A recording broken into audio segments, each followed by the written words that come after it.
घर में तोता पालना शुभ है या अशुभ? कुछ लोग अपने घर में तोता पालते हैं। तोता जितना दिखने में खूबसूरत होता है, उतना ही उनकी आवाज मन मोह लेती है। लेकिन तोता घर में रखना कितना शुभ होता है और कितना अशुभ, इसके बारे में पता होना जरूरी है। जानवर और पक्षी वास्तव में इस संसार के सबसे अद्भुत प्राणियों में से एक है और इसमें कोई संदेह नहीं है कि हम ऐसे पालतू जानवरों को रखना पसंद करते हैं जो हमें प्यार का माहौल देते हैं।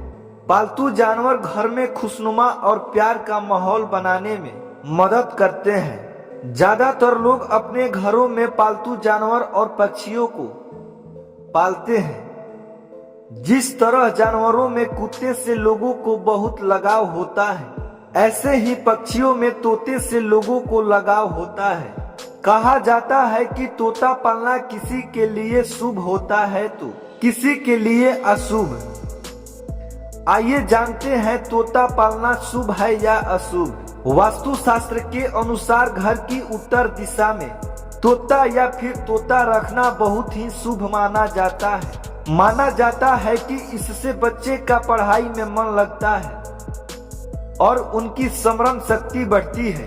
व्यक्ति अपने घर पर तोता पालता है तो इससे बीमारी का खतरा कम हो सकता है और लोगों के मन में निराशा भी कम होती है। यदि आप घर में तोता पालते हैं तो या उसकी तस्वीर को लगाते हैं तो इससे राहु, केतु और शनि की बुरी नजर आपके घर पर नहीं पड़ती है। इसे पालने से किसी के लिए अकाल मृत्यु भी नहीं होती है।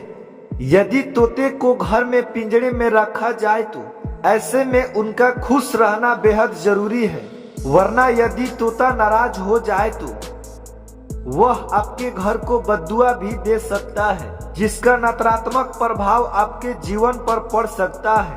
तोता को पालने से पति पत्नी का रिश्ता बेहतर होता है, साथ ही माहौल में सकारात्मक बढ़ती है। यदि किसी की कुंडली में तोता का योग्य नहीं है और वह तोता पालता है तो यह अव्यय का कारण हो सकता है। ऐसा भी कहा जाता है कि अगर तोता खुश नहीं होता है तो वह अपने मालिक को बद्दुआ देता है।